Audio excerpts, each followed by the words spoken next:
Hello, everybody, and welcome to Called Up, the Prospects Podcast. I am Chris Peters from FloHockey, joined as always, and this time, once again, from Bratislava, Cam Robinson of Elite Prospects. Cam, let's go, buddy. How is it going in Bratislava? You're at the U18 Worlds. The hockey, but everything else okay?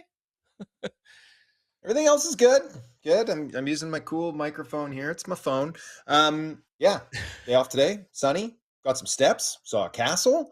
Been schmoozing in the weight room and at the breakfast. Great breakfast spread. Yeah. We'll get into the hockey though. That's been leaving a little something to be desired, but still there's some stuff we're gleaning from it for sure. Yeah, for sure. So we're going to talk about the under 18 worlds in depth today because that is the hot topic. It has not gone well for some of the big countries and not gone well for some of the top draft prospects. We're going to talk about whose stock is suffering because of this, what USA and Canada can take away from this tournament, which they are no longer a part of, if you didn't know, and we'll get to that in a second. And then I'll talk a little bit about this new 5-and-5 rule that the NCAA is pushing. I'm getting a little bit more information. We're not going to spend a ton of time on it today, but we are going to talk about it because it is important and it affects college and junior hockey. And then we'll get to our called up challenge, backed by popular demand, as we mentioned. We'll also do our regular segments, Beyond Belief, and You Have to Pick One, which will be invariably about some of the topics that we talk about today. But Cam, we're going to start with you, and we're going to start with where you're at, and we're going to start with the Under 18 World Championship, which is a major NHL draft event. You'll see many. I'm sure you saw a number of GMs and head scouts and every amateur scout. And this tournament in the semifinals will include Latvia for the first time ever, Slovakia, Sweden, and Czechia. Notice who is missing from that list. The United States, Canada, and Finland all bounced in the quarterfinals. The U.S. lost to that Latvian team 5-2, gave up 2 empty netters. It is probably the worst loss in the history of that tournament for that program. And Canada ended up losing to a Swedish team that same U.S. team had beaten pummel 9-10-1, something like that earlier in the tournament. 9-1. This under 18 Worlds, Cam, makes no sense to me. Help me make it make sense, please. You were on the ground. You've seen it all. What the heck is going on over there? This is the most chaotic tournament I've ever been a part of. It started right on day one, obviously, with Slovakia knocking off the Canadians. We had the big blowout from the Americans over the Swedes. The Czechs beat the Swedes. And the Czechs lost to the Germans, who got relegated, right? And the Americans. And Germany gets relegated against Norway when they should have been better than Norway and Denmark. And yet there was Denmark in the quarterfinals getting just dismantled by Slovakia. I mean, other than Canada and the U.S. getting bounced yesterday, which was, Finland losing at Czechia, that was not predictable, but a fair outcome.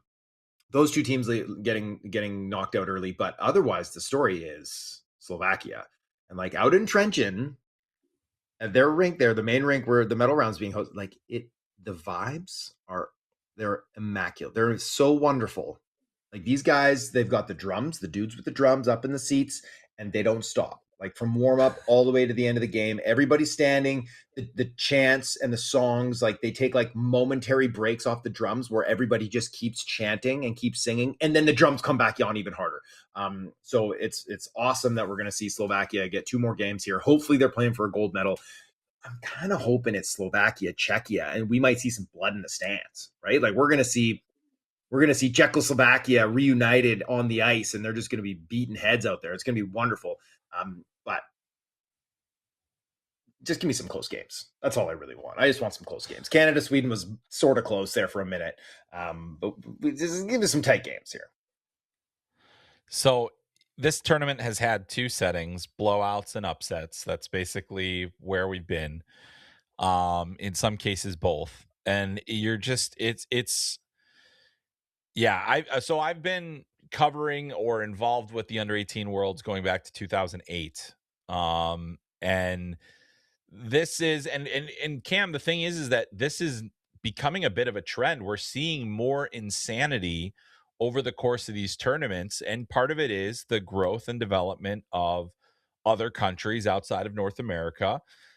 But some of it is, we're seeing some real downturns for some of these teams. Now, I think it's important for everybody to have the context. Canada does not have, its full roster. It never does at this tournament. It's never truly a best roster, but absolutely a roster capable of winning the whole thing. They had Keaton Verhoff and Tynan Lawrence and a whole bunch of other guys that are going to be players that you hear about. USA has typically been one of the dominant teams. They play together for 2 years. They build up to this tournament. Now they have will not have a medal for the first time since 2001 or 2021, sorry. And then also you've got them, they haven't won a gold. They've won one gold since 2017. So it's kind of a crazy scenario that I think both the North American countries find themselves in, not playing for the medal. Finland probably doing a lot of soul searching about what the heck happened to them, as they're not playing for a medal. And they've had some struggles in the last couple of years as a country in terms of their player development. So there's a lot there, but let's start, Cam. Let's start with Canada. Let's talk a little bit about that, just in terms of what you saw and why they were bounced early in this tournament. Yeah, you're right. The uniqueness of this too. I forgot to mention this is the first time that both Canada and the US are not a part of the semifinals ever in the history of this tournament, going back 27 Insane. years or something like that. So very, very, very unique. So what went wrong with Canada? I don't want to say they didn't have an identity, because I think they did have an identity. I think that their identity was they were going to be heavy. They were going to own the walls. They were going to try to disrupt on the forecheck. Um, they were going to rely on 4D, and namely 2D. And we saw that in a number of games, but no more than last night against the Swedes, where it was Keaton Verhoff was out and then Ryan Lind was out. And they played half the game. Like, they were, especially after the first period, in the back 40, they were out there every second shift. And what they didn't have, I don't feel like, was enough skill or using their skill and letting them be a little more creative and kind of get to that perimeter. Like, at one point, I even said it was Jackson Jacobson was the only kid who was making cross seam passes on the power play, and he was on the second unit. And he's had a good year, and he's a 2027 eligible, and he's a good player, but like, he shouldn't be the only one looking to go cross seam. Like, they were just kind of happy to funnel it around the outside and throw pucks to the net and try to get greasy goals.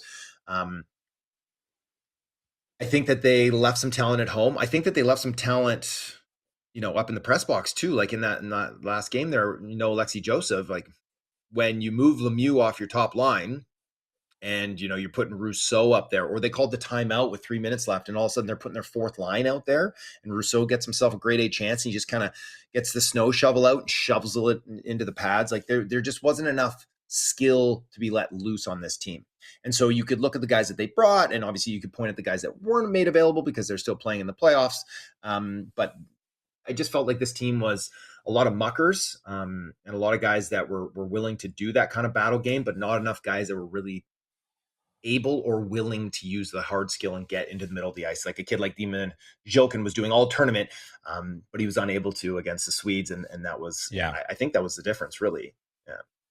Yeah, so in watching that game against Sweden, which Canada ended up losing, it just seemed like there were so many like one and done chances, not a lot of chances at the net. The goal that they get with Tynan Lawrence setting it up on the back door for Callum Croskery, like that, they made some decent plays over the span of the game, but they just never really sustained. And it seemed like Sweden was able to be quicker to pucks and quicker to get pucks out, and they dictated a little bit of physicality in that game as well. I thought there was a little bit more of jam from their side, and guys like Command and Hermanson, and they had moments. They had moments in the game. Multi Gustafson is a guy who I think has helped himself a fair amount with his play in this tournament, and they got enough goaltending as well, which I think was something we weren't necessarily sure they would be able to have. So for Canada, it is, this isn't going to be a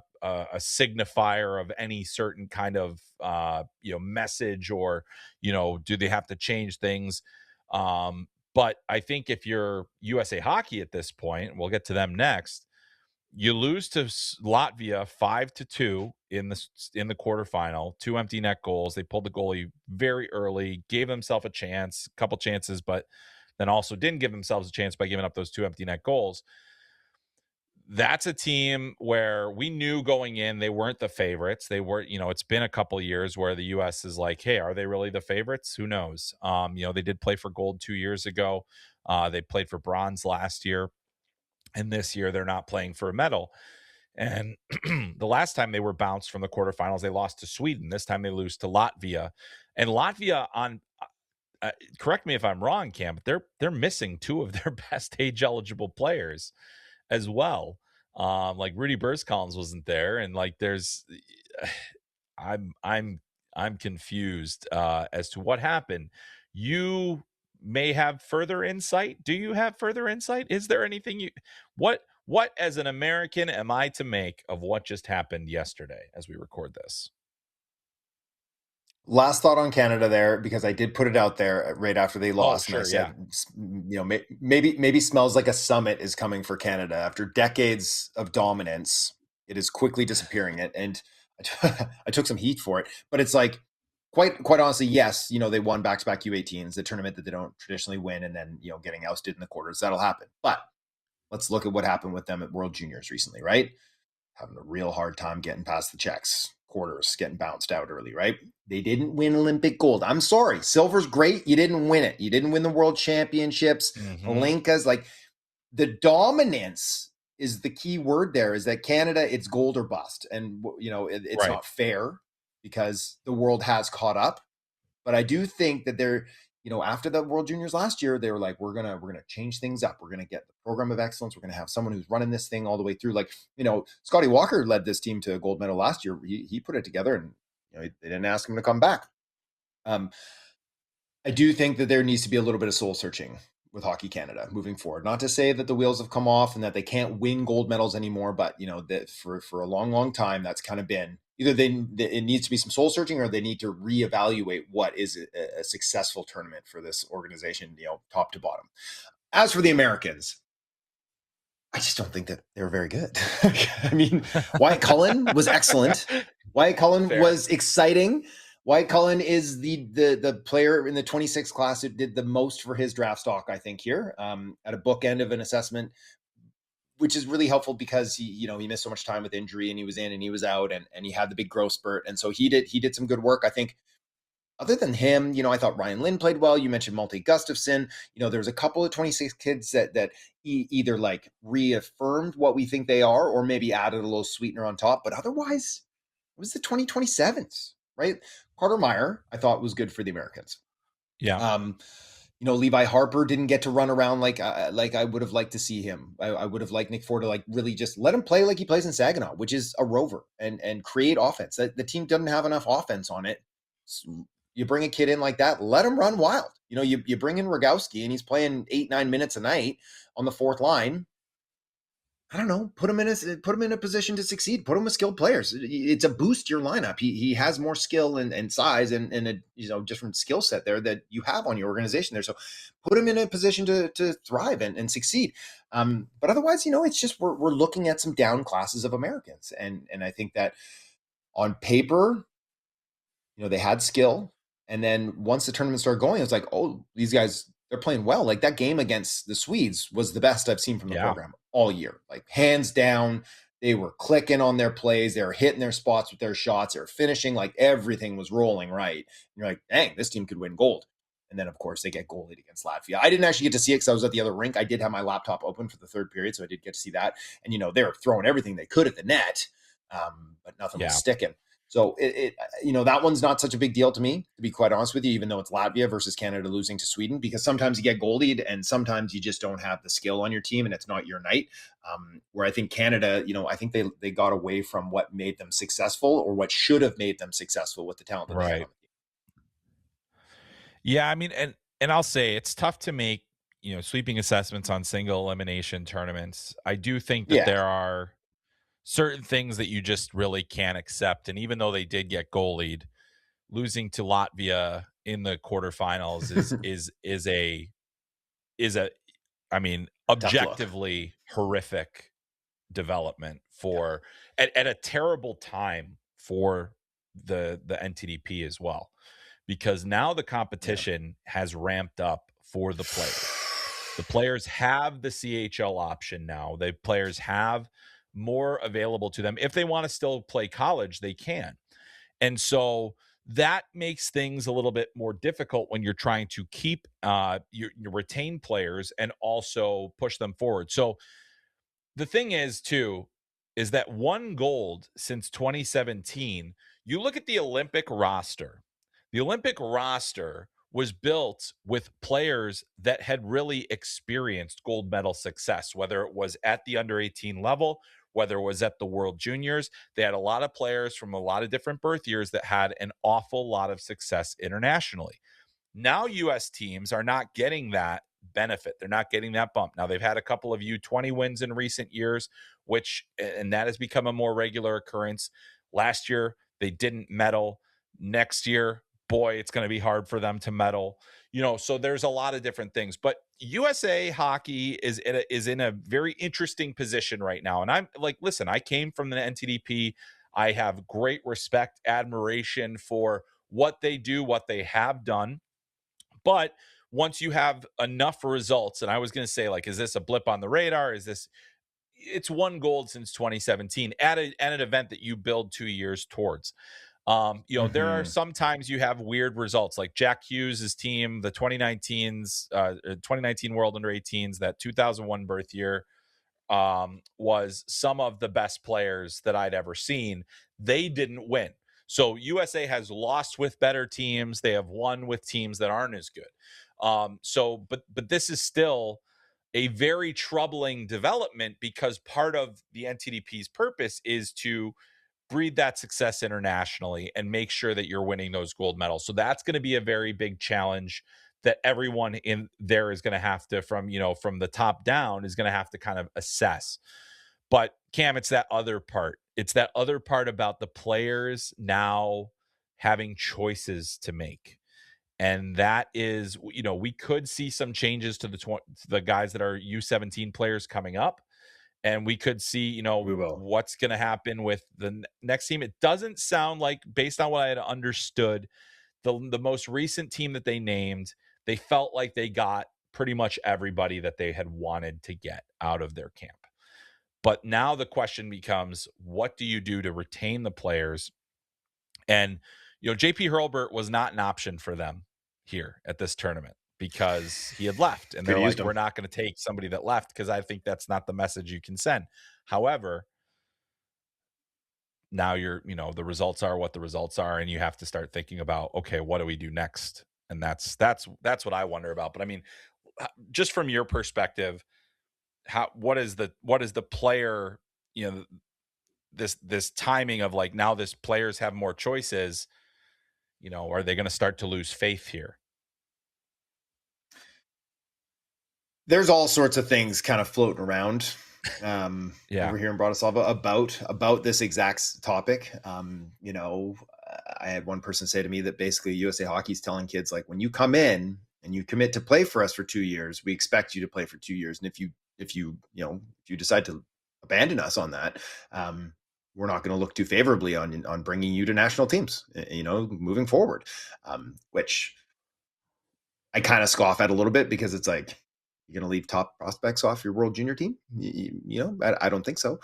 But maybe you will. We saw Hockey Canada do it, right? They used to leave the NCAA kids off the roster too, and we would be like, this guy's good enough to be there. But fortunately for Canada at the time, they had enough talent that they could justify it, or roster, how they want to construct it. But I do expect there's all sorts of names floating around that we're gonna see some of these 2027 eligible kids move off that U17 team who saw time with the U18s, or maybe are here right now at this tournament, moving to the CHL. And you can't blame them. The CHL is a higher quality league than playing against USHL competition. And now the program has weakened so much that, yes, they have the benefit of playing against NCAA schools early, and you get that experience, which I think is valuable. Getting a chance to measure yourself against Michigan or Boston College, or whoever is on the schedule that year that you get to face against, that's great for your transition the next year. But if the program's too weak, you're just getting pumped. And I don't think the experience is as valuable at this point. So for a kid to play U17 with the program and then jump over to the CHL for a year and then come back to college seems like a pretty smart path for these guys. And I also think, we saw the owner of was it the GM of the Kelowna Rockets there just the other day say like, hey, like if you're not going to come and commit to us and stay long term, don't bother coming. And in my mind, I think about that and I'm like, you know what? Like, yes, if you can get a bunch of guys who are buying in, and they're like, we want to be a part of this organization. We're not going anywhere. This is where we want to be. We want to win a Memorial Cup. It's like you're going to have some guys that are going to like really gel, probably well together in the room. But you're also going to get guys who be like, okay, I won't come because Yep. I'm looking forward. I'm not looking 18 months, 24 months into the future. I'm looking long term. What's going to be the best for my development long term so that I can make millions of dollars and achieve my dream of playing in the NHL and winning a Stanley Cup? Well, that doesn't mean playing as a 20-year-old in Kelowna necessarily.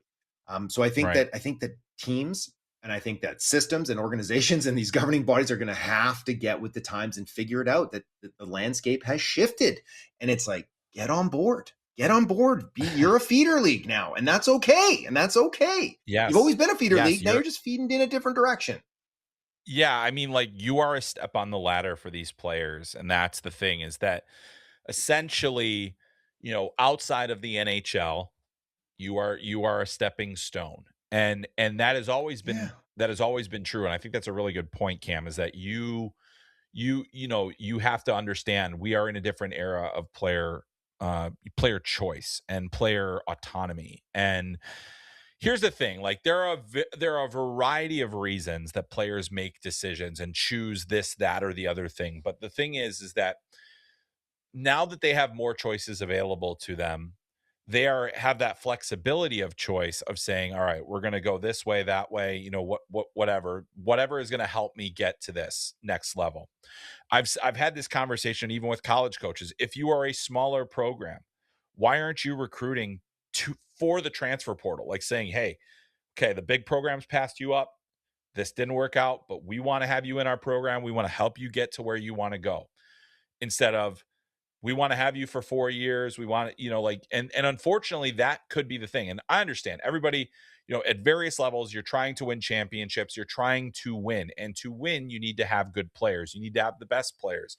And it is very, very, very difficult to plan ahead because often championship teams at junior hockey, in college hockey, wherever at, it takes years to build that up. And if all of a sudden you've built that up and then within a year, half of your core is gone. Like I think, the Victoria Royals losing two of their best players and basically having to start kind of from scratch last year when they lost Keaton Verhoff and Cole Reshny, that was a big blow. And so now you have to start over.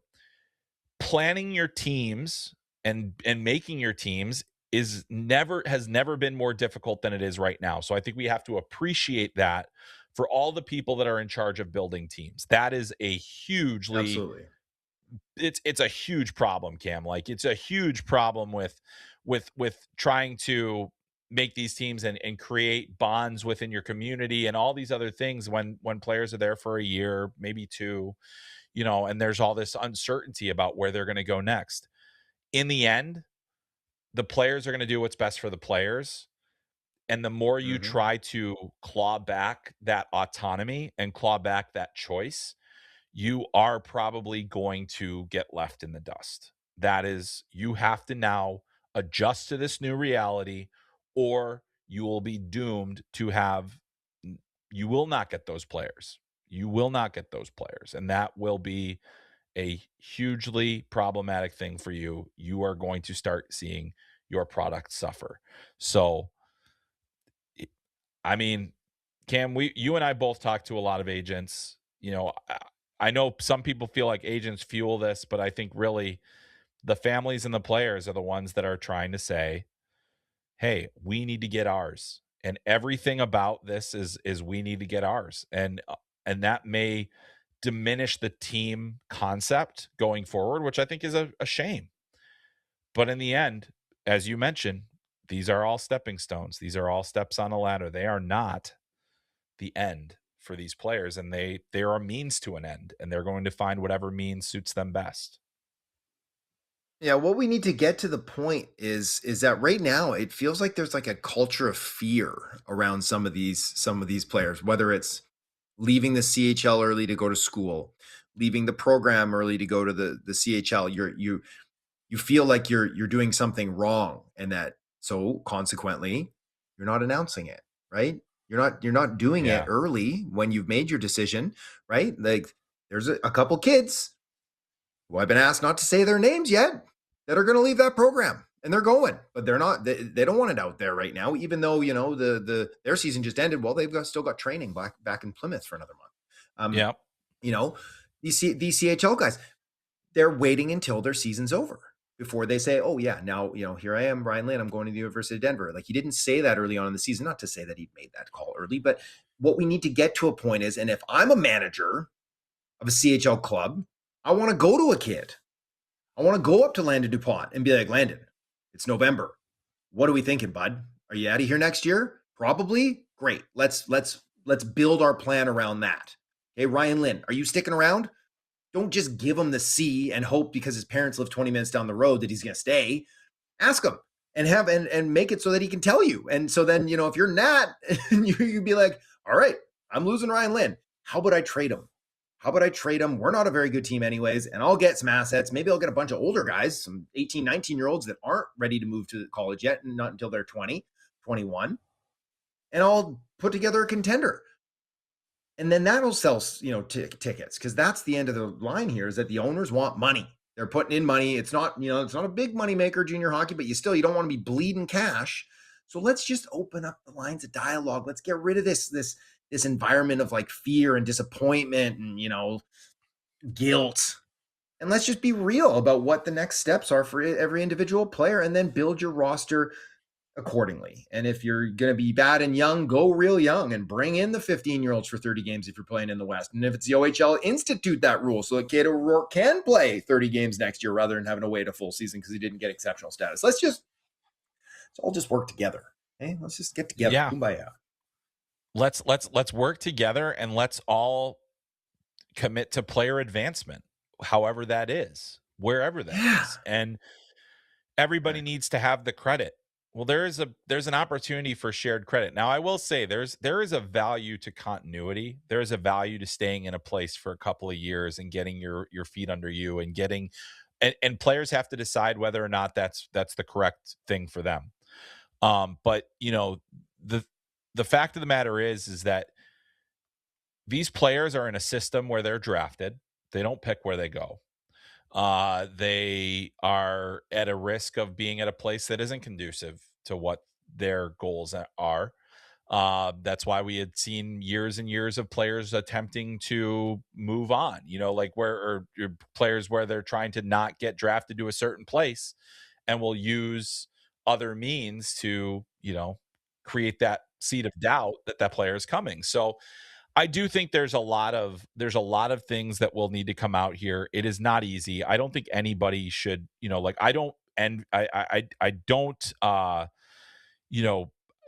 not unsympathetic to what the teams are experiencing right now and how they have to figure out how to build. But I think Cam, that transparency is absolutely the best path. Hey, let's talk about it. How do we make the adjustments we need to? And if plans change, plans change. But what do we need to do? And I think having that open dialogue, creating that trust with your player, that could actually ultimately help you retain the player if it gets it to that point. So Yeah. there's a lot of tentacles out there. There's a lot of different things, and there's a lot of ways this trickles down. But it's crazy. But Cam, you did mention, I meant to put it in the rundown and I didn't, but you mentioned Cato O'Rourke's name, and Cato O'Rourke, we learned this week, did not get exceptional status into the CHL. Very interesting case in that he is originally from Texas, an American. He moved to Ontario 4 years ago, I believe, to start, the process of retaining residency there. Was hoping to get exceptional status to go into the OHL early this year. We learned this week that Hockey Canada denied that application. Any further insight into that, and why is this player in particular maybe one of these kind of symbols of the era that we're in right now? I mean, if he was a symbol of the era we're in right now, it's like I guess you could look at it from two different angles, because it's like if they were going down the path that we are suggesting, they would be like, maybe he doesn't tick all the boxes for an exceptional status 10 years ago, but the landscape's different. Maybe he ticks the Yeah, boxes now. Because from my understanding, like from an off ice maturity standpoint, he was good to go. It yeah, is a big part of it. Bringing a 15-year-old into the CHL is that you need them to be able to handle it off the ice too. So I think he had that going for him. I don't pretend to watch youth hockey other than my kids and right. and his friends, but so I can't tell you if he's exceptional enough because I haven't watched the player. I do think that they were a little surprised. I think that camp was surprised. It seemed like everything was moving positively, and but I will say is that talking with Hockey Canada numerous times leading up to it, just checking in. Cato Rourke decision coming up. Anybody getting it? Like the way that they were responding to me did have my spidey senses up just a little bit, being like, maybe this isn't going to happen, because we saw it weeks and weeks and weeks ago, right? People were reporting it was already done. Um, Apparently, like they hadn't even filled out the paperwork yet, so that was just all fugazi. But yeah, it's interesting because, like I said, is that we were told last year Maddox Schultz could have had it if he wanted it. He chose not to have it. They did the hybrid option, right? He gets to play 30 odd games. Great. He gets to stay at home and play for his AAA team. All good in the hood. The OHL needs to institute that. That's just in the queue. Like, let's just get more 15-year-olds into the league if they can handle it, and you can put a clock on it, and then you'll see, right, when they come up. If they can't handle it, great. Then they're back to their U16 program. They're back to their U18 program, and they'll be ready in a year. But again, it would have been like a marquee asset for the OHL to bring in, and they need marketable Yeah. stars right now as they're losing more and more to not only the NCAA, but they'll be losing some to the AHL now too. Right, right. And I think that I can understand why there is, probably some level of frustration there, is that, especially this is also the first year that in a while that the OHL is doing an in-person draft. Their priority Mm-hmm. selection will be in Kingston Mm-hmm. this year, and on FloHockey. And I would say, obviously, yeah, I'm with you. I don't know. I couldn't give you the assessment of exceptional status or not. I've seen him play, maybe twice ever. So and not in person either time. And really interesting story. Seems like a really incredible kid. I know your Sean Yeah. Shapiro over there wrote a really good story about him. And he's from the Flo's backyard. Round Rock is not far from Austin. He came up loving the Texas Stars. That was his team, the Yeah. AHL team there, which is crazy because they haven't been around that terribly long, but now they're inspiring young players. So really incredible, you know, that this is a player that has done that. Now the interesting thing is what happens next with Cato Rourke. Um, there are probably going to be a number of Yeah. options available to him at this point. We just don't know exactly what those are going to be. Does the USHL attempt The an exceptional U17 status team? kind of situation? Does he, yeah, do you bring him in Right? early to the Is the NTDP? Do you, program? like, what do you do? What do you do? It's a very interesting scenario and one that I think will bear watching. But I do think that Cato Rourke, as a kid that really dedicated himself to trying to attain exceptional status, um, you know, what happens when that doesn't work out? That's going to be an interesting Mm-hmm. thing to follow. But yes, much more to come on all of that, Cam. But I do want to bring us back to the here and the now, and the NHL draft. And we Okay. talked a bit about it last week on stock. We talked about the stock watch last week, and we were a little bit lower on Keaton Verhoff. But there are absolutely some players whose stock did not get helped by this tournament. We talked about Wyatt Cullen. He's a guy that got helped. I think Monty Gustafson's a guy that got helped.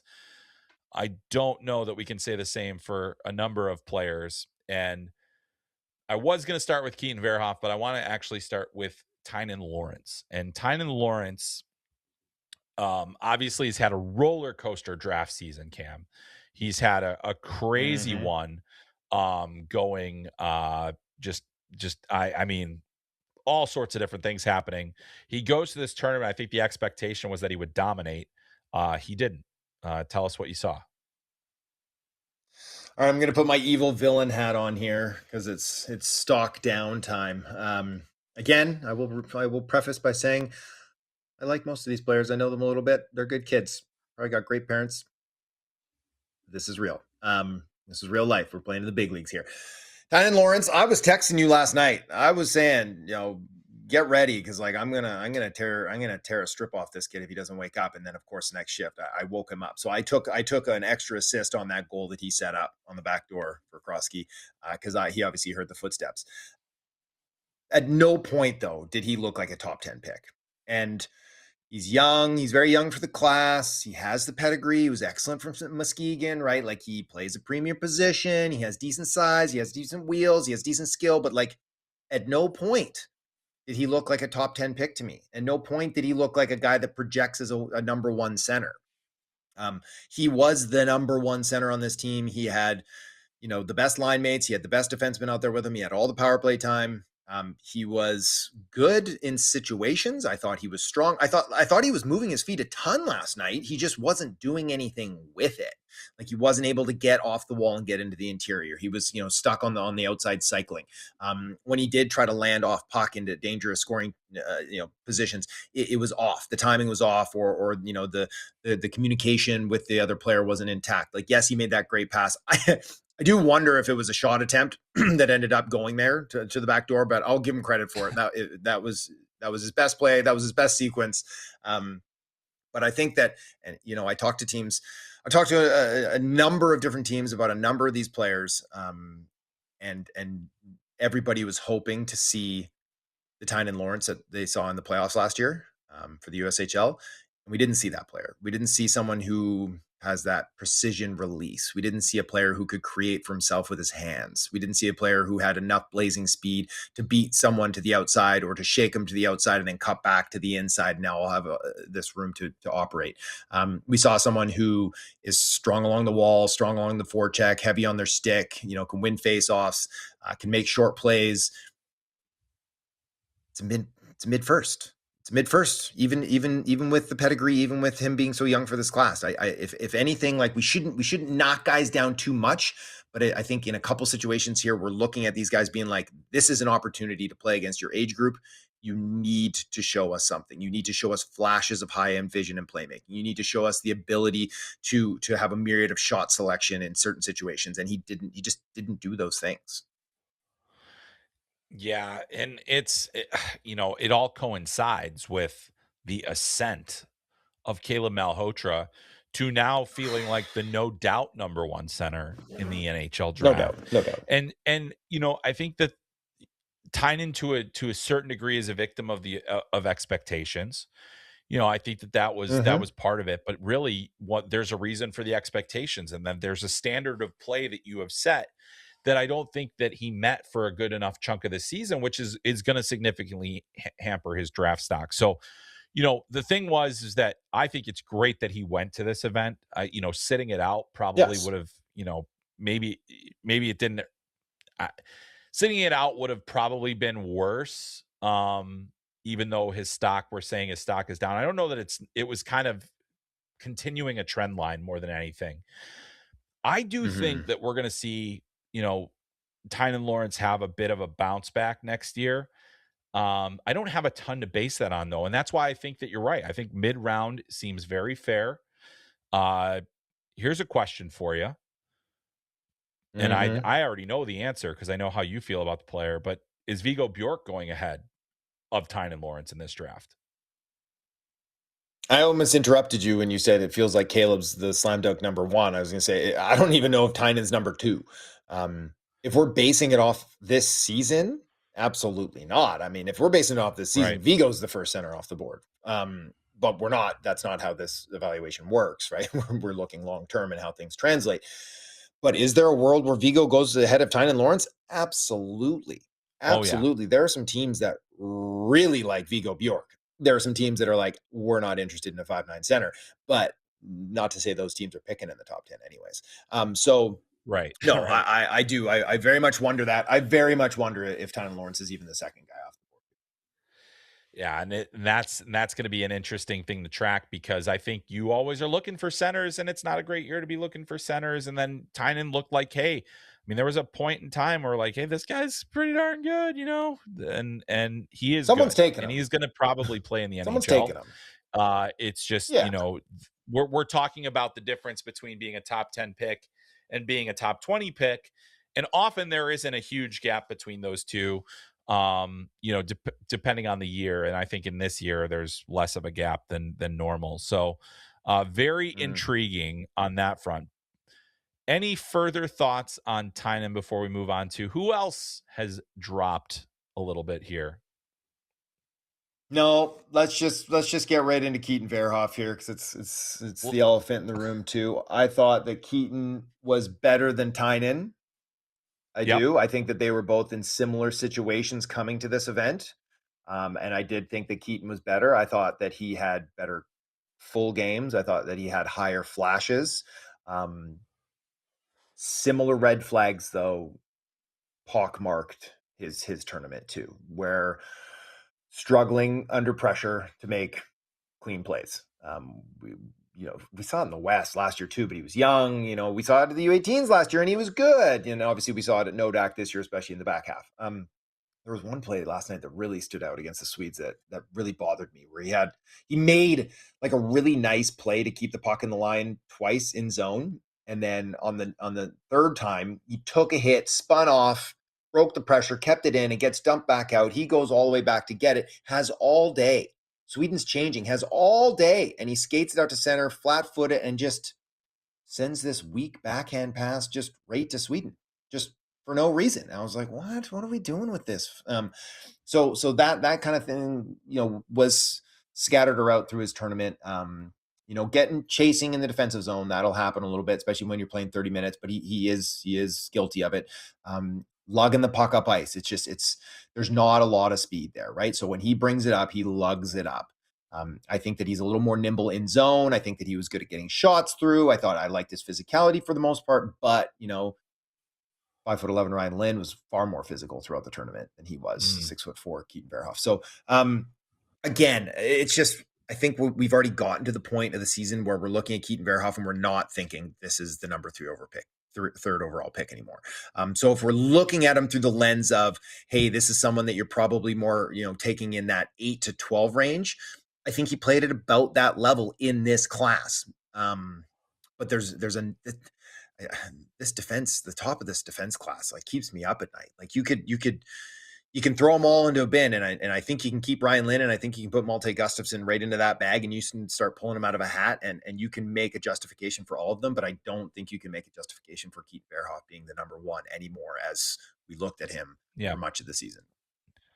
Yeah, it's a tough spot to be in, and again, it's all about the trend line, right? The trend line is not positive. I think that the second half of his college season wasn't as strong at points. There were various times where he's like, "Oh, okay, I've seen it."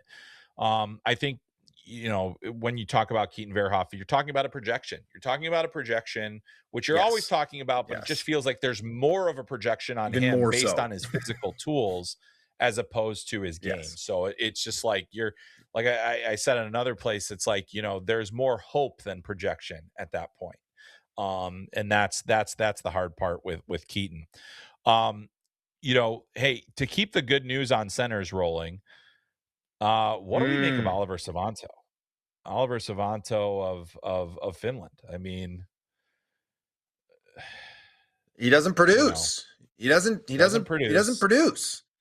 Didn't produce against his own age group.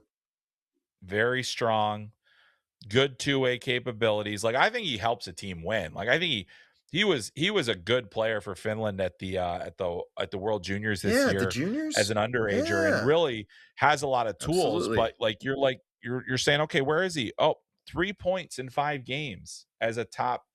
We're talking about this guy as a top 15 guy. We're talking, and I don't think that conversation is going to continue, right? No, it's like, and so you watch a guy like him, and then you watch a kid like Ryder Cali, and then you watch a guy like Casey Mutrin. And so they're all these big, physically developed players that are, at least Cali is, young for their draft class. I can't picture Mutrin's birth date. But like, there should be, like, in our minds, it's Savanto should be much higher than both of them. But it's like, I watched all their games, and it's like, they're kind of the same guy. they're kind of the same guy. They try to get, heavy on the forecheck. They try to get heavy on the wall. They try to get to the net front and cause some chaos and bang for rebounds, but they don't have great handles. They don't flash playmaking. They don't flash vision. They don't strike me as overly like aware players, like high end. I don't know. Again, like we were talking about Tynan being as like a mid first round pick. It's like, well, now you're looking at Ola Savanto. It's like I'm chucking him probably into that back half of the first round where it's like once you get past 23, 24, it's a hodgepodge of guys that I'm not comfortable putting an A grade on. You know what I mean? Yeah. And it's like some of them Yeah. are going in the first round, but I don't know how good you're feeling about it. And honestly, Yeah, like and I've he's felt kind of in that that mix way now. for so yeah, and Cam, I've felt that way for so much of this season. And Ah, it's not a good place to be in when you do what we do and you're just like, and you're hoping. Like Caleb Malhotra is a guy that is elevated, right? He's elevated at the right time of year. He's done a lot of the good things. He's on that upward trajectory. You feel comfortable about that. We'll talk about him a little bit later, but Wyatt Cullen was a guy who's really been on an upward trajectory, even though he had a tough end to his tournament here. But I look at some of these other guys, and it's yeah, you're talking about guys in a weird spot. What do you do with them? Like, and guys like two that you mentioned, like Mutrin and Callie, those are two guys where I'm like, I don't know where exactly those guys kind of yeah. fit in the next stage here. But we're gonna have to try to put it together and do our best. And that's what makes the scouts job so difficult this year, is that there are a lot of guys like that. Two guys just to touch on real quickly too. I mean, Brady Nolan going from being a world junior goalie this year to struggling with USA. The goal that was given up against the Czechs in overtime was a tough one. Hmm. That they also ends up taking the L against Latvia. Three on Three 14. of the 5 goals went past a goaltender in that game. It's just not a great year for goalies. I don't think we really need to say a ton more about that. I mean, like, Noling is a guy who's kind of the de facto number one, because I think there is upside there. But he's still got a ways to go and a ways to get there. He's got the frame and everything. He was the number one guy in central scouting, which is why I bring him up. But here's one guy that has been, Mm. I feel, very polarizing in recent weeks and will probably only continue to be more polarizing. And that's Marcus Nordmark. Incredibly skilled player for Sweden. Has he helped himself at this event? Based on what I've seen, I can't see him having helped himself a ton at this point. No, no, he has not helped himself. No. There's a couple guys, some super skill guys, Mathis Preston. I don't think Preston helped himself either at this event. And I certainly from some of the scouts I've talked to, they weren't impressed. But Nordmark is so frustrating because he is so skilled. So is Preston. Preston has a little bit more, I'd say, but Nordmark's like, he's just like, he makes like these soft plays in the middle of the ice and he just like gives up on possession and then it like turns back around and it's either like long possession or a goal against or a couple good chances and he's just like whatever. And then like he's always beaver tailing, trying to like get the other team to drop pass to him. And it's like, dude, it never works. We're not in Pee Wee anymore. Like that's like the effort level that you're getting from him to try to get a puck back from the other team is just like hoping that they send it to him accidentally. And then he'll flash. Then he'll just like snap a great outlet pass through the middle to like spring a guy, or he'll go like he skated as hard as I've seen him skate all tournament on Ryan Lynn, like one of the first shifts of the game yesterday, and Lynn like defended it really well and kept him to the outside. But he actually skated and he pushed hard on it. And sometimes he'll do that and he'll like try to make a power move to the net, and you're like, hoo, and then you don't see it again, and then that's it. He's chiseled some real greasy points out there. I don't think it's same with Hermanson, unfortunately, like 6 against whatever Yeah. the Danes. His Right. stats, but he's been better. I think Hermanson's been pretty good. Yeah, there's more to him. Generally, like again, soft too, right? Like super skilled, but Yeah. like where's the effort? But Nordmark really, really frustrates me. It's unfortunate. Yeah, and I get that too, because like, the thing is like some of it's going to have to be maturity. I think that's really the way that Nordmark plays. He's a very immature game, and it's just like, hey, Mm-hmm. if you can grow up and understand, what needs to be done to get to that next level, we might have something here. And I think there's going to be a team that's more than willing to take that chance on him at some point. Oh yeah, But it's going to require that, because if he doesn't, then you're basically like, all right, you're going to be a very good SHL player, and that's the ceiling. Maybe you'll come over and play in the AHL for a little bit, but you're not making the NHL play in that way. So that's Anton it's going to be Rodin. tough. What's that? A little Anton Rodin, although Rodin, he actually played, Oh, he wow. had some jam in his game, but I'm just, What a pull. well, one of those guys, right? One of those guys that just can't quite hack it in North America, and second round pick, and end up going back and having a great career in the SHL. Yep. Yep. Jonathan I think Dahlin. I can that do this all day. I Yeah. Yeah. yeah, I could yeah, we could there's a lot of guys. There's a lot of guys that we could do that for, but that's the thing, and Right. sometimes they're hard to spot. But this feels like one where Yeah. it's like Of course they are. my favorite Nordmark moment of the tournament though was the most obvious unsportsmanlike snowing the goalie penalty I've I didn't ever even bring seen in that my up. That was life. so dumb. I could like It was so dumb. In a he tie he game. skated in from the blue line and did the full like got as low as he could on the stop and sprayed as much snow as he could in the goalie's face, and the referee was like, "What are you doing?" So, Right? Like oh if you were down 3 or 4 goals or up 3 or 4 goals, and you're like, I'm just gonna stick it to these guys because it's a chippy game or something, I'd be like, hey, there we go. I actually don't mind that from Nordmark. Let me see some signs of life. It's like, oh, I'll just give Canada a power play in a 2-2 game here with in a one and done situation. Like it's terrible, terrible decision. yeah, not great, not great. But Not hey, great, here Bob. we are. They are. Sometimes we got to remind ourselves they are kids. They are kids. Don't remind me that. Don't make me But feel yeah, it's feelings. yeah, whatever. We're also both dads, and we see it. Yeah. And it was like, man, come on, man. So anyway, Come on. all right. That's going to do it for our stock watch. I want to try to just very quickly go over something that is going to be in the news, and it's something that you're going to continue to hear about, and it does have an impact on the landscape. It's the NCAA 5-5 rule, which is essentially, to give you the Mm-hmm. simplest definition, is basically you get 5 years of eligibility from the time you graduate high school. There are no waivers, no red shirts. That works for most sports, actually, probably every sport in college athletics except for one, and that is specifically men's hockey. Most men's hockey programs defer their players a couple of extra years, give them time to get into juniors and get a little bit more experience before coming into college hockey. That is decades and decades of what has existed. It's basically in the entire existence of men's college hockey. The NCAA is doing this largely to prevent like players that got drafted in the NBA draft when they were teenagers and then like didn't work out and then they want to come back to college, and they're basically they're trying to solve a lot of problems that didn't originate from hockey. According to sources today, like the NCAA coaches and administrators who are currently at their meetings that they go to every year in Florida talk to some of the NCAA lawyers or an NCAA lawyer, and try to get some more explanation for what this is going to mean. But this has a chance to have a pretty significant seismic impact, not just on college hockey, but on junior hockey as well. And also, there's Mm-hmm. always a trickle down. If it affects one level, it's always going to affect others. And that includes under 18 AAA, 16U, all those different things where players are, playing in those levels until they're ready to play junior. And then, the timeline is all messed up. This also will potentially drive colleges to have players sign earlier.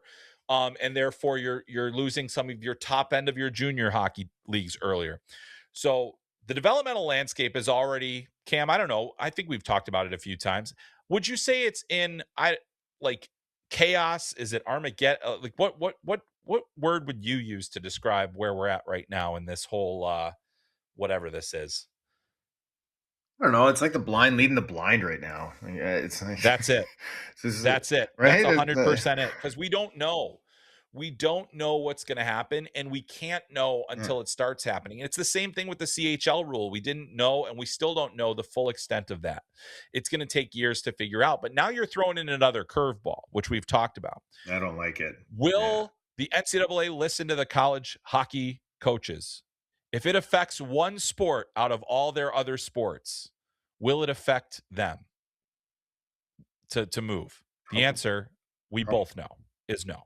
Yeah. The likelihood of this happening. So there's a couple things Yeah. to also kind of clear up. You know who else this really impacts? The guys that are 20 years old right now in junior hockey that are like, Hell oh, yeah.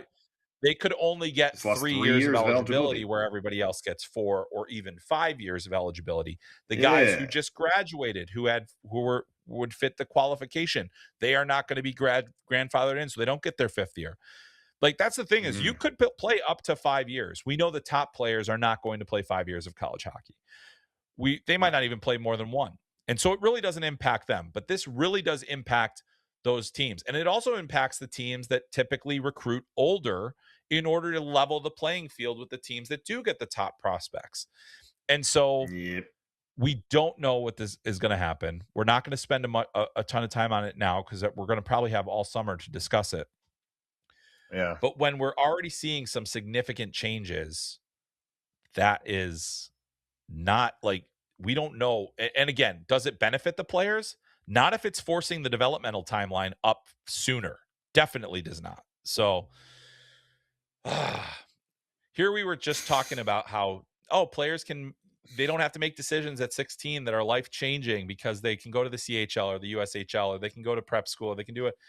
It's like Psych. now it's like if you graduate, your clock starts. If you're 19, your clock starts. Good luck. So Yep. anyway, that's the 5 and 5. We'll have more as we learn more, but blind leading the blind, Cam. That was perfect. All right, Cam. Thank you. I feel good about that. We got to do it. We got to have some fun. Let's go. We've been talking about all the Let's go. negative and all the hard stuff. Let's have a little bit of fun. Let's go with the called up challenge, and we're going to do it a little differently this week. This is on the same topic. Did he play college or did he play junior? Now, most players that played college also played junior. We're talking specifically about the guys that, were primarily one or primarily the other. So Yeah. we will read each other a name. The other will say whether or not they played college or junior and then name the team that they played for. You play along at home. You can yell and scream at us if we don't know it. We have not shared these with each other ahead of time. I have mine structured in easy, harder, hardest as mine. So Cam, I'm going to let you start with this one. All right? And I'm going to enter the firing line first.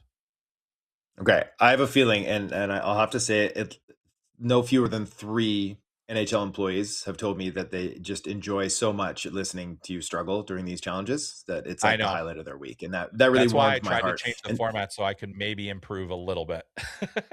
well, that's where I was going with this because I have a feeling that this week they might get to hear me embarrass myself a little bit. But let's start with you. All Jackson right, I'm ready. Lacombe. Jackson Lacombe. Lacombe. Start you off with an easy one, buddy. College, Minnesota. That was easy. I almost picked him for you too. Oh, nice. Hey, but I man. didn't. Yeah, I like that. Okay.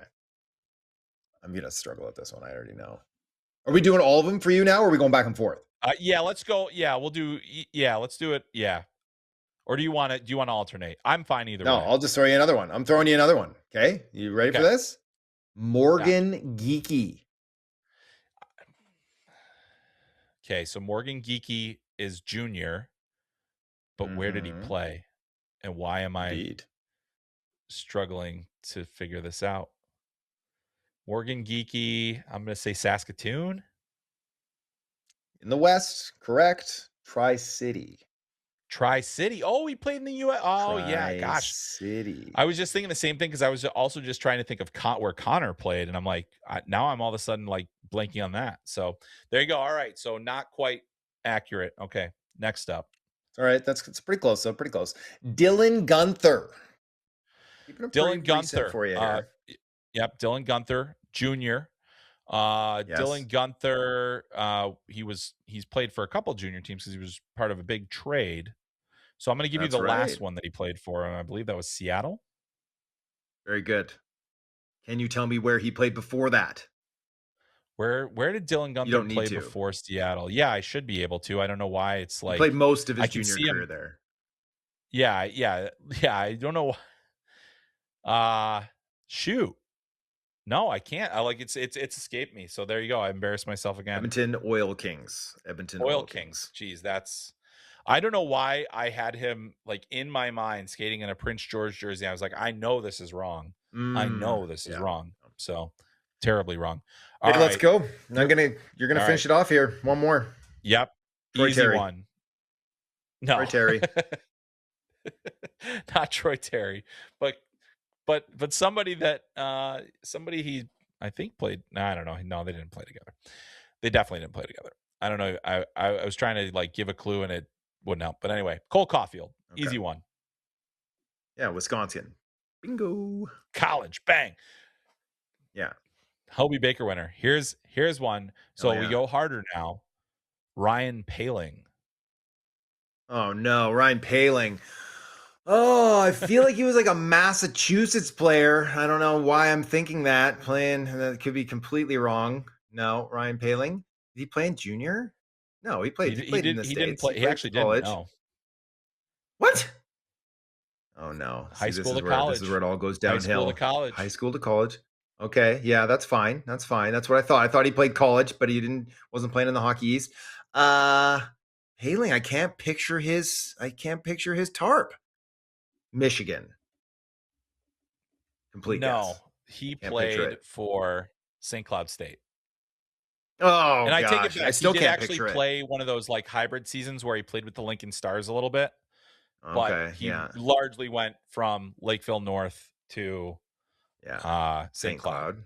So Pride of No, didn't have Lakeville, that one. Minnesota. All right, this one is potentially tougher. All of these No players good. have one thing in common, and it is that they were drafted by the Montreal Canadiens. Jaden Oh, okay. Struble. Jaden Oh, Struble. This is a Jaden tough one. Struble. Jaden And Jaden Struble. Struble was a straight from prep school to college guy. Oh, I like my head went straight to North Dakota, but I don't think that's right.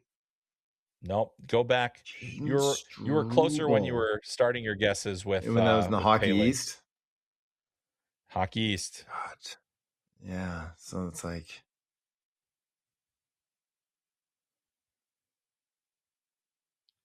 I only have one more guess on this. Yeah. Is it one of the good ones? I mean, Mass. it's been better recently. BU? Oh no, Northeastern. Northeastern. Come on, the saddled you Huskies. with One I can see that one. I can see it now. tough I can ones. see him in the jersey. Yeah. I can. Oh, keep coming. Throw me another one. Embarrass me. Let's go. I want to finish hard here. You're good. I mean, want to embarrass myself further. We go Cutter Goche. Yeah, he played at BU. BC. Yeah, BC. One of the Boston teams. Yeah, you know the one. Yeah. Yeah. Beckett Cutter, Seneca. BC. That's right. Beckett Seneca. He played in the OHL. Yeah. And he played for Oshawa. Correct. Troy Terry, yes. Since you tried to goad me into giving you Troy. Denver. Yeah. Chris Kreider. That's an old one. That's outside of within 10 years. Yeah. Yeah, that's a long one. Somewhere in college. Same as Cutter Goche. Can't remember. Oh, BC? Yeah. BC. Before my time. So yeah, so it is I'll tell you what, Cam, one of the things that is difficult about the called up challenge is you kind of like you're on the spot. We don't share this with each other, and you have to try to think on camera, which is not an easy thing to do. Now, if you just let me, I thought you were going to give me Gensel. Yeah, Gensel. They're going to give me Omaha. Yeah, but see, you got that one. But we used him in a called up challenge earlier, and I knew that you would remember that because that is now seared in your brain. Because pretty much anything I get wrong on the called up challenge becomes seared into my brain for forever. We should maybe do a retest someday and see what happens. But that's going to do it for the called up challenge. Let's move on to Beyond Belief, where we will embarrass ourselves only slightly less. All right. So Beyond Belief, Cam, you're at the U18s. You've been seeing it. I'm going to ask you a question. So Beyond Belief is where we read each other's statement. The other decides if it's believable or beyond belief. The U18 World Championship for the men does not need reform. Beyond belief. It needs reform. And it'll lead me to my next topic in a moment. What that reform needs right now, quite honestly, I think is less teams. I think it should drop down 2 teams. But instead, They might add 2 teams. What do you think, though? Beyond belief? You think it needs reform or not? I think it's beyond belief as well, but it's again, it's is it really reform or is it a refab in or going Mhm. back into a previous format, and that is where I will allow you to take us to the next topic. Alright. Russia, maybe even Belarus, but Russia will be back at next year's U18s. Next year's, I'm going to say beyond belief, but I think that the Okay. framework is going to happen. There's a couple of reasons for that. Number one, Luke Tardif is leaving the presidency of the IIHF. There will be a new election. There Mhm. will be a new leader for the IIHF. Who that's going to be, I don't know. The reason I also say it's beyond belief is there is still very much, and I think will be pressure from governments of some of these hockey nations, Sweden, Czechia, Finland, that would be less amenable to the IIHF allowing Russia back in. They're still trying to isolate and embarrass Russia as much as they can, given the that by not allowing them to compete with their fellow nations, that's part of it. Um, but there's no question that the tournament has suffered significantly because of their absence. Like you can't there's just nothing you can say. You look at all the records that have been broken over the last couple of years, you look at all the different things. What does that tell you? It's the field is weaker. The field is weaker and Yep. therefore the tournament is less valuable. Now, I had a choice. I could have gone to this tournament. I also have a lot of other responsibilities that I have to take care of. And I felt like what is the cost benefit analysis of that? And to me, the tournament has, and this isn't to criticize anybody that went there because there is so much value in going to the under 18 worlds beyond the hockey, just the people that you see there, the people you talk to, the way the development that you see, the young players, how many guys for next year's draft were there this year, hugely valuable thing. But this tournament has struggled to maintain its level of utility, I feel like, in terms of what Mhm. we do. Now, I'll probably be there next year and I'll probably be there the year after that. Just so happened like this year, but what do you think about this one? First off, I'll say that, it's been Scott Wheeler and I, right? Like, Yannick from EP was here with us too, doing some scouting, and like, there's some European journalists here as well. But like on Media Row at every rink, there's Scott and I. Scarce. We got a water bottle, Yeah. we got coffee, right? Corey Promens just showed up late here, so he's here for the last couple of days too. But I mean, like, so it's you're right. Like, it's not it doesn't help that it's in Slovakia versus if it was in Texas. I think we would have more people here. Um, but no, I think you're right. And do I think Russia will be back in next year's U18s? I think it's believable. I think it's believable. I do think that Tardif Wow. leaving. I think that he had kind of maybe intimated that they would soft launch Russia back into international competition at the U18s.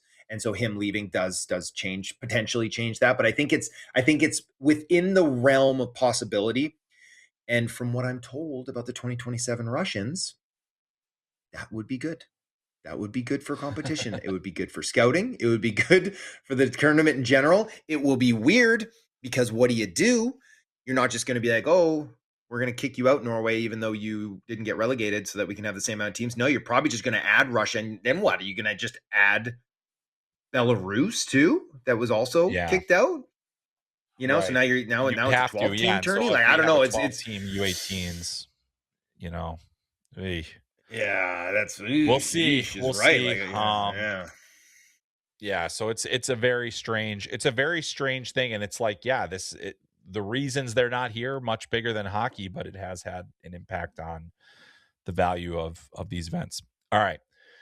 Hmm. Keeping in the IIHF International Federation trend line, after Hmm. Oscar Hemming was barred from playing for Finland, federations will rethink their stances on barring players for breaking transfer rules from their national teams. Cam, what do you think? And beyond belief, probably. Like, I feel like they're just gonna get more devious. They're gonna, like, I don't know. I maybe I'm losing faith in humanity, but no, I don't think we're at that point yet. I think that people are still just trying to hold on to what's theirs. And again, I've said it before, I understand from a business standpoint the other side of the coin. You're investing a lot of time and money into these players. You want to reap something from it. But maybe what you're reaping is just having them on your national team. Like Oscar Hemming would have looked pretty darn good on that Finnish team. Maybe they'd still be playing. Maybe they'd be playing tomorrow in the semifinals if he was here. So Yeah, I think you can so. still I get mean, like, value. you know, You and can still get value as a yeah, federation. yeah, I think so. And I mean, I think honestly, it's semi believable because I think that this is going to keep happening. Um, Mm-hmm. and at some point, like I think there's going to be a number of like multi-Voss next year if they want to put him on Sweden's national team for the World Juniors. He at this point would be in breach of the transfer rules by playing at BU. So like, you know, like Mm-hmm. it's just it's a very strange thing. But yeah, I don't know. I think that we're in a weird spot, and all the federation, everybody's trying to seize back some control from an uncontrollable thing that is going to only continue to keep happening. So I'm sure that Oscar Hemming could have helped that Finnish team maybe not get bounced in the quarters, or at least have a better showing in the prelim, so they didn't have to face Czechia in the quarters. True that. All right, let's move away from it a little bit. Wyatt Cullen is a top 10 pick. Man, if you asked me this question even 2 weeks ago, I would have said beyond belief, but I have to say it's a little believable now. Mm-hmm. Top 10 is Mm-hmm. lofty, but you Indeed it look at, is. I think he's one of those players that we talk about how many players are going the wrong way while he's ascending. On top of that, I think we've talked about it before. The rapid growth that he has experienced in terms of his physical frame, going from whatever 5'5", 5'4" at the NTDP tryout camp 2 years ago to 6'1" now. Incredible. Dynamic talent, not a lot of dynamic talents in this draft. I didn't love his game much at all against Latvia. I thought there was very individualistic, and I was a little bit kind of annoyed by the game. However, I think players like that, like you're in a desperation mode, things are going to happen. You maybe aren't going to have all your best decisions, but I do think bloodlines, skill level, development, he is on a rapid trajectory and very well could turn out to be one of the best players from this class. Yes, sir. I think very believable too. I think he'd already put himself very firmly into the top 15 conversation before this tournament. Yes. And then he was one Yes. of the few players that has showed dynamic skill. Dynamic skill.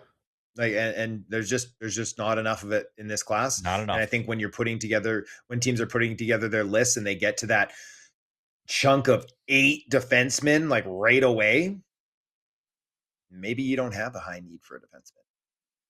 Yeah. You're looking at Wyatt Cullen.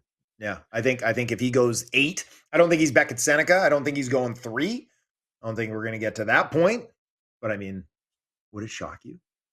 Would you come out of your seat if it happened? Probably a little bit at 3. But I I mean, might it come out of wouldn't. my You'd be seat, like, but like, yeah, right?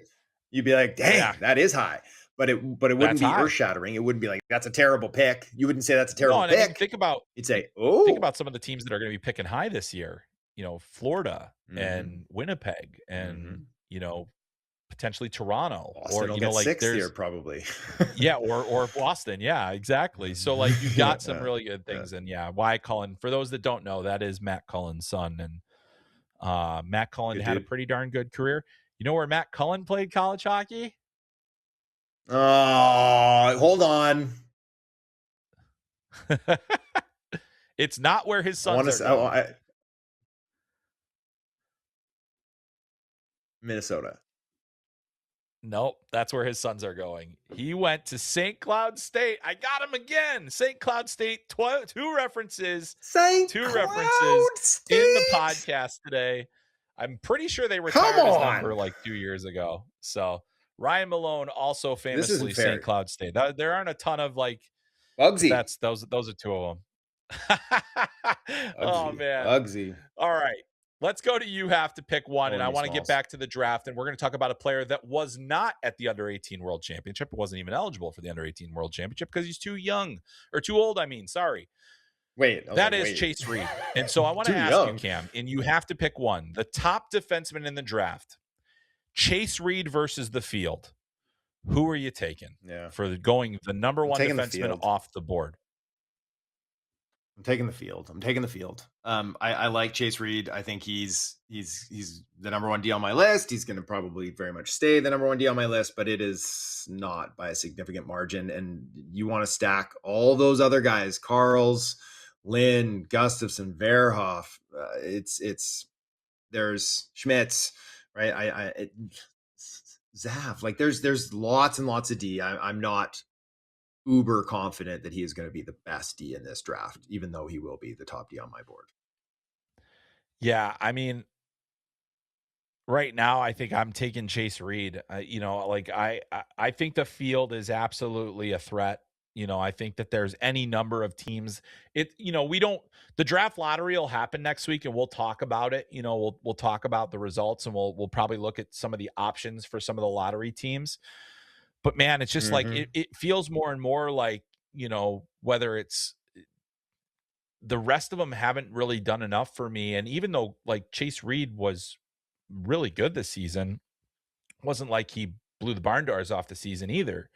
And so it's just such an odd thing that we've got this huge clump of defensemen and we can rearrange them in any order we like, but it's really hard. And so Chase Reid he's to me is one of the more fascinating players in this whole thing. So but that's where we're at. So we'll see what's happening. But Cam, before we get out of here, you're going to be wrapping up the under 18 worlds. What do you guys got coming up on EP? Oh gosh, I mean, I just know what I've got coming up, and it's a lot. So I'll have standouts at the end of this tournament. Yannick and I'll go on that. I just dropped that Lynn film room, which was a lot of fun to write. Watched way too much on him. I got a Vigo film room coming. I've got a mock draft coming right after that lottery.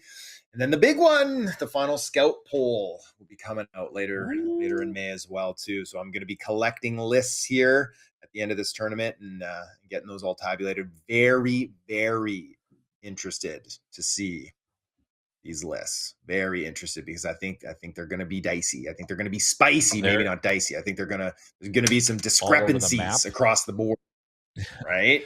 They're going to be I think we're going to see a lot of things all over the map. So a lot to come here in the next couple of weeks. And certainly on FloHockey, so much for you to follow.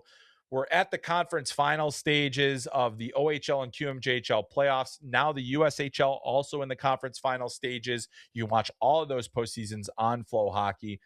AHL, ECHL, well into their playoffs. SPHL finals begin this week. We've got so much more for you guys coming up here on the show. Cannot wait to talk NHL draft lottery next week.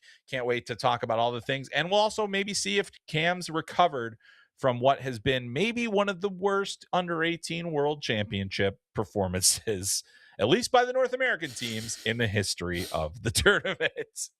But that is going to do it for this week's episode of Called Up the Prospects podcast. For Cam Robinson over in Slovakia, I'm Chris Peters in the United States of America. We'll see you next time.